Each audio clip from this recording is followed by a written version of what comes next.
बिस्मिल्लाहिर्रहमानिर्रहीम फ्रेंड्स, आज हम बात करेंगे फ्रॉम ब्लैक होल्स के बारे में। तो ब्लैक होल एक कायनात की, हमारी जो कायनात है इसके एक पुरस्रार शह में से एक है। तो ब्लैक होल्स को तो पहले लोग इमेजनरी तस्वुर करते थे और कहते थे कि ये सिर्फ थियोरेटिकल है, यानी इसका कोई एग्जिस्ट नहीं है। लोग यकीन नहीं करते थे कि इसके एग्जिस्टेंस में, यानी ये वजूद रखता है, इस बात पे लोगों को यकीन नहीं था। लेकिन मशहूर physicist, theoretical physicist Stephen Hawking ने 1974 में अपने आइडियाज़ और ऑब्जर्वेशंस पे बता दिया, और इसने बताया कि ब्लैक होल एग्जिस्ट नहीं करते। लेकिन और इस बात पे उसने मशहूर फिजिसिस्ट जॉन केपलर के साथ शर्त लगाई, लेकिन 1980 में उसने ख़ुद हार मान लिया और कहा कि नहीं, ब्लैक होल्स एग्जिस्ट करते। और उसने सिर्फ एग्जिस्ट करते नहीं कहा, बल्कि उसने इसके 3 शवाहिद भी पेश किए कि ब्लैक होल एग्जिस्ट करते। तो उनमें से नंबर 1 था बाइनरी स्टार्स, यानी जो 2 स्टार्स होते हैं और वो एक दूसरे को ऑर्बिट भी कर रहे होते हैं और एक दूसरे को अट्रैक्ट भी कर रहे होते हैं। खैर, इसकी जो आगे डिटेल्स है वो बहुत ज़्यादा है, उसमें जाना नहीं चाहेंगे क्योंकि हमारा आज सिर्फ ब्लैक होल्स है। तो सेकंड जो है वो है accretion disc and third gravitational waves. तो ये 3 शवाहिद पेश किए स्टेफन हॉकिंग ने और कहा कि ब्लैक होल्स इस कायनात में एग्जिस्ट करते हैं। लेकिन लोग फिर भी यकीन नहीं कर रहे थे। लेकिन 2015 में जो एस्ट्रोनॉट्स हैं हमारे, उन्होंने देखा कि हमारे किसी कहकशां में, गैलेक्सी में एक ब्लैक होल ने किसी सितारे को अपने अंदर जज़ब किया। तो जब एस्ट्रोनॉट्स ने इसको देखा तो लोगों को ये पता चला कि ब्लैक होल कोई इमेजिनरी नहीं है, यानी ये एक रियल है और ब्लैक होल सही है, यानी इसमें कोई इमेजिनरी नहीं है, इमेजाइन वाली कोई बात नहीं है। तो ये तो ब्लैक होल की एग्जिस्टेंस के बारे में हो, लेकिन हम ये पढ़ेंगे कि ब्लैक होल ही क्या है। तो फर्स्ट ऑफ ऑल, अगर कोई स्टार, यानी एक बहुत बड़ा स्टार है, बहुत बड़ा मैस वाला स्टार है, और ये स्टार जब अपने आखिरी स्टेज में आके टूट जाता है, तो सुपरनोवा के थ्रू जब ये टूट जाता है, उस अमल को सुपरनोवा कहा जाता है, जिसमें सितारे टूटते हैं।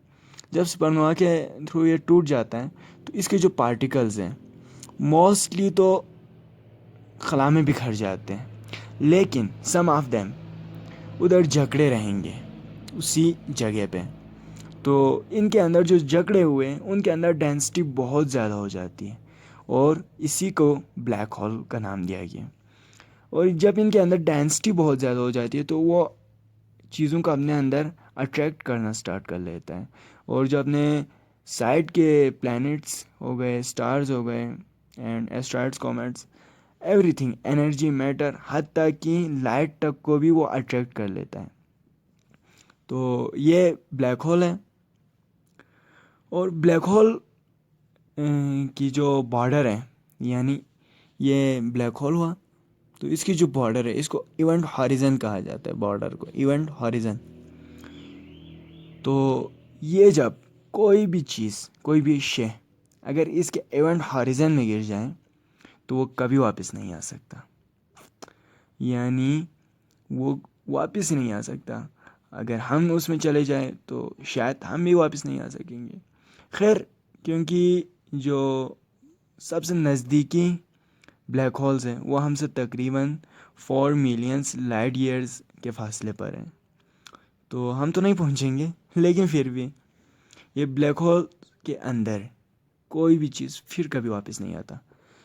लोगों का तो ये कहना है कि जो ब्लैक होल है वो किसी दूसरी कायनात के लिए दरवाजे का काम कर रहा है, यानी जो यहाँ से प्लैनेट, स्टार्स इसके अंदर जाते हैं वो यहाँ से गायब होने के बाद किसी दूसरी दुनिया को तश्कील देते हैं। लेकिन अगर इस बात पे एतबार किया जाए तो इसी लिहाज से हमारा जो बिग बैंग थ्योरी है वो भी फाल्सिफाइड हो सकता है, क्योंकि उसके मुताबिक ये जो हमारी ज़मीन बनी है, सोलर सिस्टम बना है, वो भी शायद किसी ब्लैक होल्स ने किसी यानी प्लैनेट्स या स्टार को अपने अंदर जज़ब कर लिया होगा और फिर बाद में इधर हमारी ज़मीन बन गई। लेकिन चलो खैर, इसके बारे में अब तक लोगों का जो तहकीक है, तहकीक तो काफ़ी है लेकिन मालूमात बहुत कम है और हमें इस पे मज़ीद काम करने की बहुत ज़्यादा ज़रूरत है। लेकिन ब्लैक होल्स के बारे में सबसे ज़्यादा जो काम किया वो स्टीफन हॉकिंग ने किया और इसने ये बता दिया था कि ब्लैक होल्स कैसे होते हैं, यानी इसकी 4 टाइप्स हैं। लेकिन हम फिलहाल टाइप्स को नहीं पढ़ेंगे।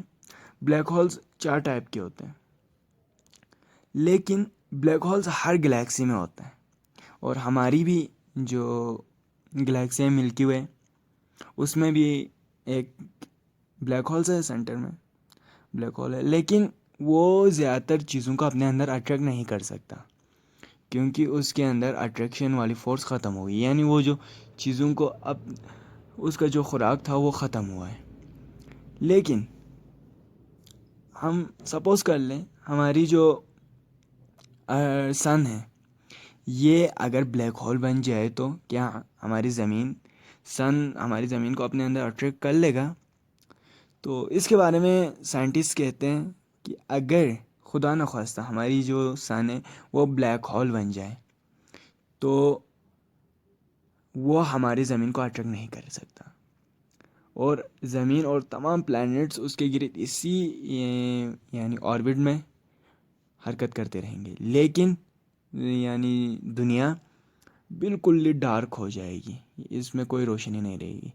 लेकिन अगर ज़मीन का फासला घट कर इससे या किसी भी दूसरे प्लेनेट का जो कि सन से तकरीबन 10 मील्स के फासले पर हो तो उस वक़्त वो ब्लैक होल उस प्लेनेट को अपने अंदर अट्रैक्ट कर सकता है। सो चलो हम इसको रख लेते हैं। तो क्या ये ब्लैक होल्स डेथ भी होते हैं? तो इसके बारे में जो बात की गई, पहले तो इसके बारे में लोगों को इल्म नहीं था, लेकिन जब बाद में इसके बारे में इल्म हुआ तो जो स्टीफन हॉकिंग है उन्होंने एक थ्योरी पेश की। उसने कहा कि जो ब्लैक होल्स हैं, यानी यहाँ पे हम ब्लैक होल बना लेते हैं, लेट सपोज ये ब्लैक होल है, तो ये मैटर्स और एनर्जीज, लाइट्स, प्लैनेट, स्टार्स, ये सारे इसकी खुराक हैं इस चीज़ यानी ब्लैक होल के।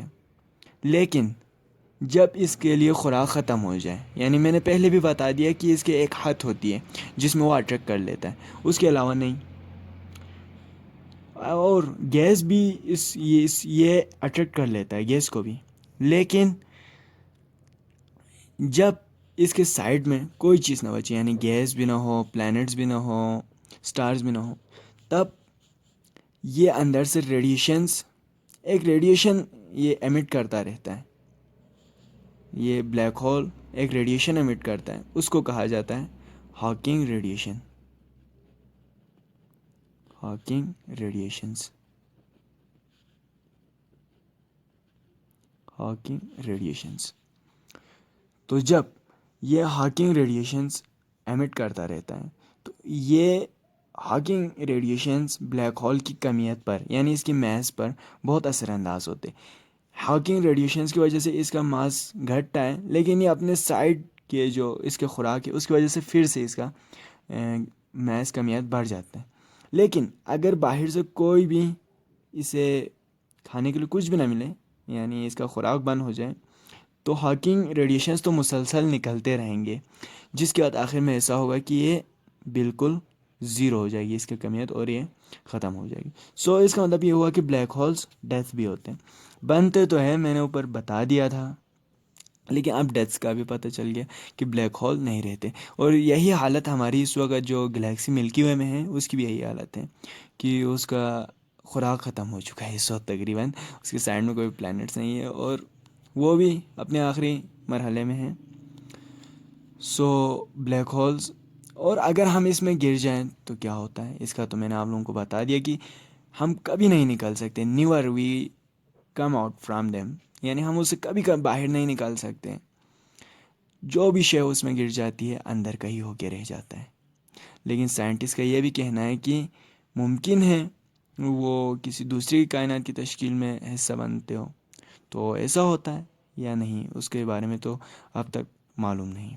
चलो फ़िलहाल ये हो गया ब्लैक होल्स। तो उम्मीद करता हूँ कि आप लोग हमारी इस वीडियो को लाइक करेंगे और फेसबुक एंड व्हाट्सएप पर शेयर भी करेंगे। तो थैंक्स फॉर वॉचिंग।